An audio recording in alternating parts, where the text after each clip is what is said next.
Alunos do quarto ano, que Deus abençoe, estou com muita saudade de vocês. Vamos para mais uma aula de formação cristã, dando sequência à nossa apostila de formação cristã. Espero que vocês já estejam com elas na mão e podem abrir lá na página 35, tá bom?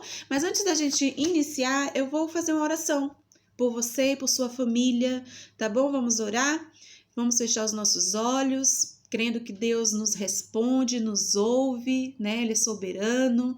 Então vamos orar. Senhor Deus, clamamos a tua bênção sobre cada família, cada lar, cada criança, cada responsável. Deus, te pedimos a tua paz, alegria, proteção, provisão. Deus, vai ao encontro de cada necessidade, Senhor. Meu Deus, leva a esperança a cada casa, Senhor. A certeza de que o Senhor não vai desamparar nenhum dos seus filhos. Deus, em nome de Jesus, abençoa os governantes do nosso país, dá a eles entendimento e sabedoria para administrarem o nosso país, Senhor, nesse momento tão difícil. Também abençoa aqueles que estão nos hospitais, que estão doentes. Deus, que o Senhor leve a cura, que o Senhor leve o conforto. Também abençoa os médicos, enfermeiros, auxiliares, pessoal da limpeza, da cozinha. Guarda eles, Senhor, protege eles de todo mal. Meu Deus, queremos que Tu és um Deus soberano e que o Senhor está no controle de todas as coisas. Confiamos e esperamos no Senhor. Em nome de Jesus, amém. Amém? Então vamos relembrar um pouquinho do que nós vimos na aula passada. Nós vimos que no trânsito nós temos placas de sinalização que nos orientam, nos conduzem, e quando nós não obedecemos essas placas, nós trazemos consequências sobre as nossas vidas. O que pode acontecer se nós não observamos e obedecemos as leis do trânsito, as placas de sinalização? Né? Isso mesmo.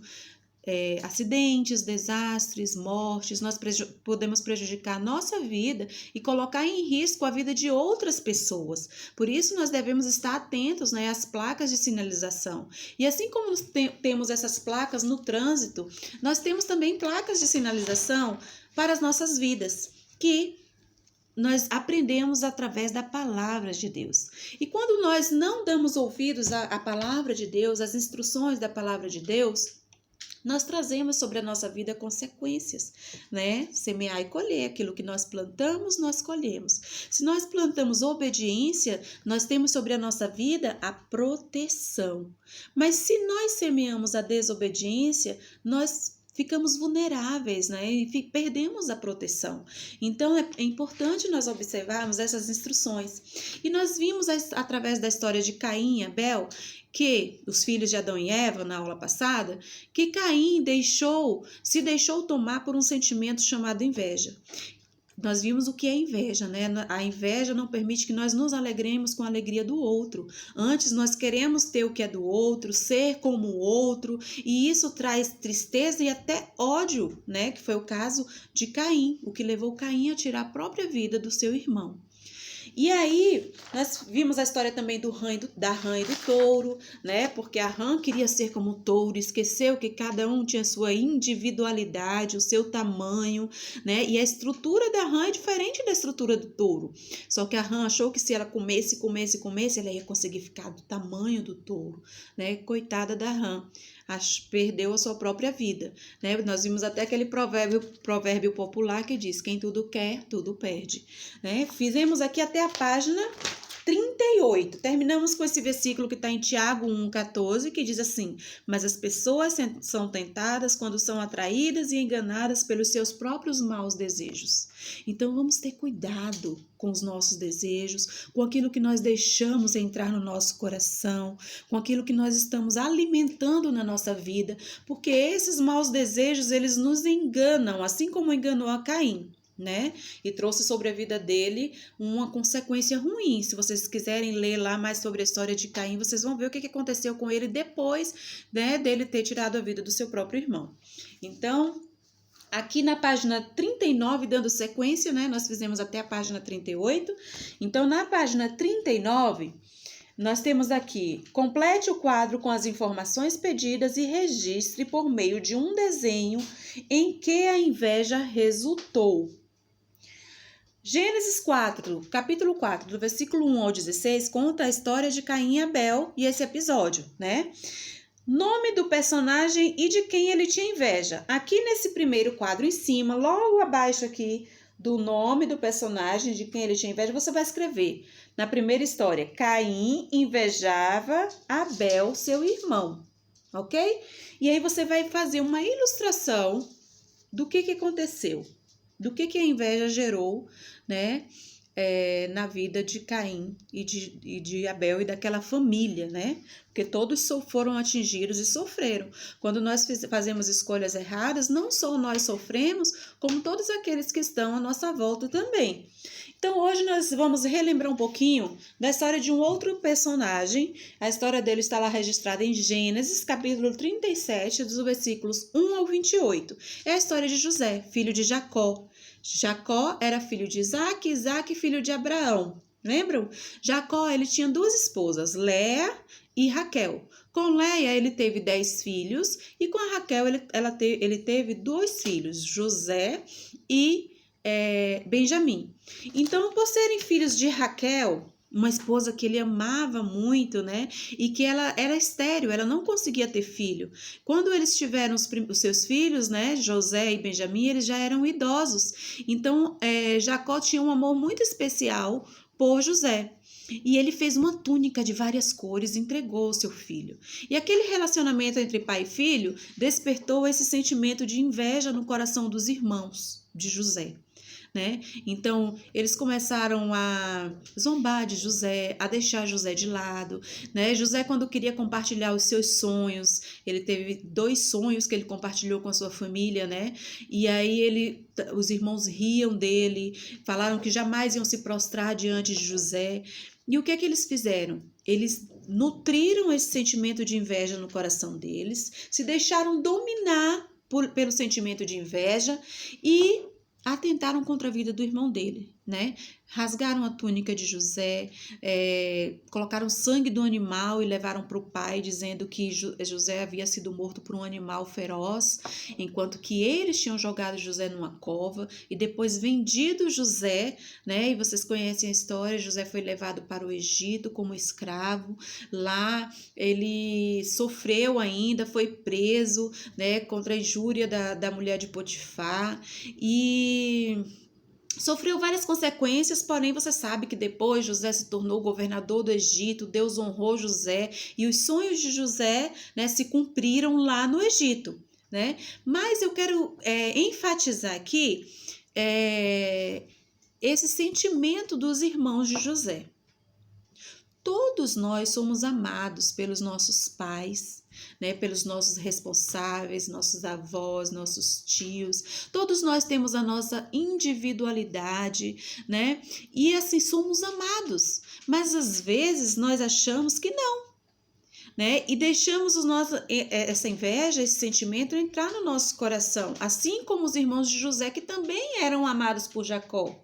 Né? Mas eles deixaram nascer e nutriram no coração deles aquele sentimento de inveja que fez com que eles causassem tanto dano à família. Imagine o sofrimento que eles causaram na família, no coração de Jacó, né? O pai de José, ao dizer que o seu filho havia sido morto, né? Então foi muito sofrimento.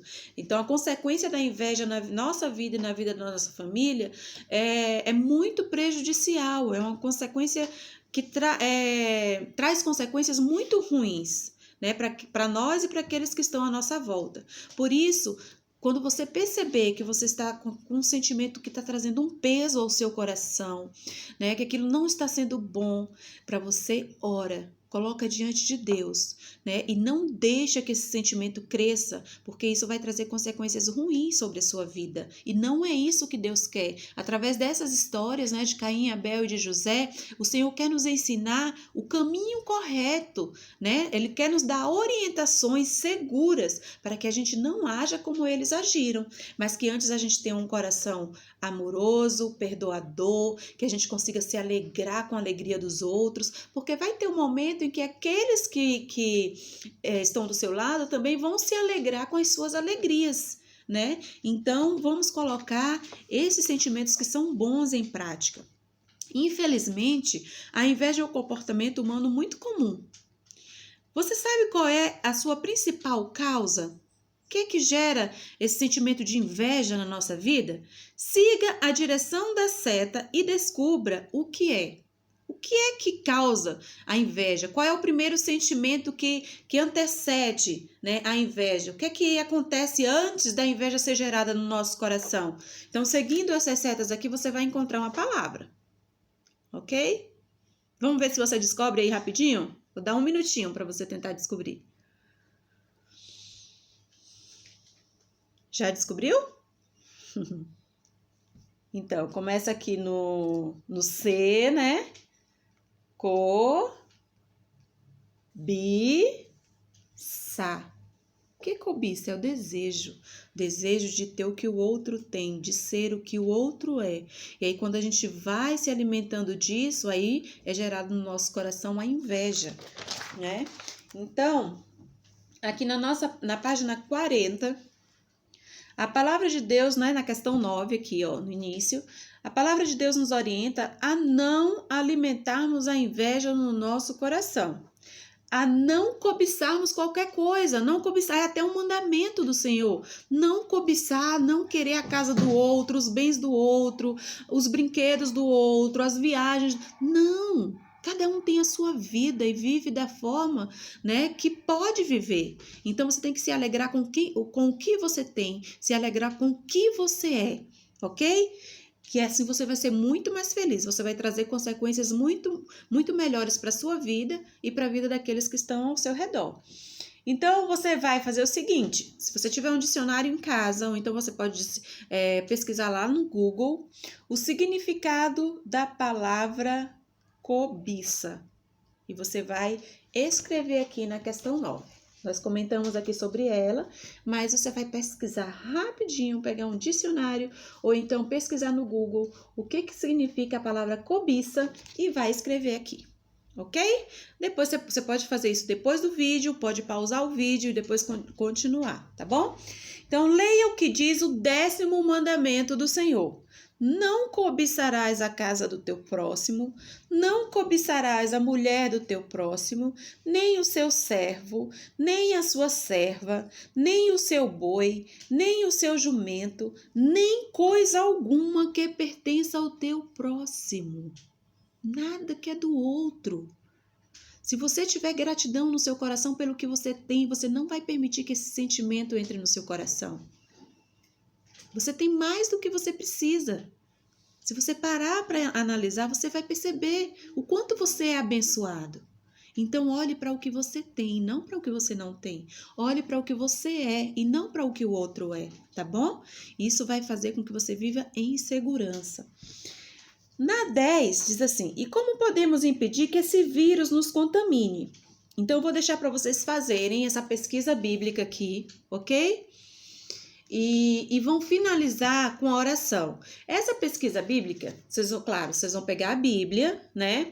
E vão ver o que cada livro da Bíblia, nesse capítulo e versículo, dizem, para que você encha o seu coração daquilo que a palavra de Deus te orienta. Vou dar um exemplo. Aqui no Salmo 37, 3, se você ler lá, né? Vou abrir aqui rapidinho. Salmo, se você tiver com a Bíblia e quiser abrir junto comigo, você pode abrir rapidinho. Salmo 37, 3. Vamos ver o que é que diz lá. 37, 3. Confia no Senhor e faz o bem. Habitarás na terra e verdadeiramente serás alimentado. Se você confiar no Senhor e fizer o que é bom, você vai ser alimentado. Tanto o seu espírito, como o seu físico, como o seu emocional. Você vai ser suprido em todas as áreas da sua vida. Se você confiar no Senhor e fizer o que é bom, né? Então, o que é que a palavra nos ensina aqui? Sobre confiança em Deus. Você não vai copiar o versículo. Você vai pegar ali palavras-chave, né? E vai copiar aqui. Então, aqui, ó, tem o Salmo 37,3, que é esse que nós acabamos de ler. Depois você vai ler o Salmo 37,4, Salmo 37,5, 37,8, Filipenses, que já está lá no Novo Testamento, 4 do versículo 11 ao 13. E aí você vai registrar aqui palavras-chave do que esses versículos nos ensinam, e disso sim, nós podemos nos alimentar e encher o nosso coração. Agora que você já sabe tudo isso, que tal fazer uma campanha contra a inveja? Lá no final do seu livro, né, tem alguns cartazes que vocês vão pegar. Pode se reunir aí com a sua família, com os seus irmãos, tem vários, né? E vocês vão fazer cartazes criativos contra a inveja. Tá vendo aqui? Tem, se eu não me engano, 3 folhas com esses cartazes aqui, ó. Bem legais, para você fazer cartazes bem criativos. Depois vocês podem mandar foto para a prof, eu vou ficar muito feliz se vocês fizerem isso. Podem escrever aqui versículos, podem escrever frases, aquilo que vier ao seu coração a respeito desse assunto, né? Inveja, tô fora, inveja, tô fora. Contra a inveja, combatendo esse vírus, combatendo esse mal, tá bom? E aqui no final você vai fazer a sua oração. Todos nós, em alguns momentos da nossa vida, corremos o risco de sermos atraídos pela inveja. Todos, adultos, crianças, jovens, adolescentes, todos nós podemos correr o risco, né, de contrair esse vírus. Então, por isso, precisamos sempre da graça de Deus, que nos capacita a agirmos em todas as situações de acordo com a vontade dele. Registre sua oração, confessando a Deus se você estiver vivendo uma situação de inveja e pedindo a Ele a ajuda necessária para vencer essa dificuldade. Então você vai expressar aqui, ninguém vai ler a sua oração, é você e Deus. Você vai orar e pedir a Deus que te ajude nesse sentido. Se você não está vivendo uma situação como essa, você vai fazer uma oração de gratidão por tudo que você tem, pela sua família, pela sua casa, pelas suas roupas, pelos seus brinquedos, tudo que você tem, que Deus tem te dado, tem feito por você, pela salvação, por intermédio de Jesus. Faça uma oração de gratidão, tá bom? Que Deus te abençoe. Nos vemos na próxima aula. Na próxima aula a gente entra na outra unidade, capítulo 5, né? Diga não ao egoísmo, tá bom? Até lá, a gente se vê. Um grande beijo, que Deus abençoe.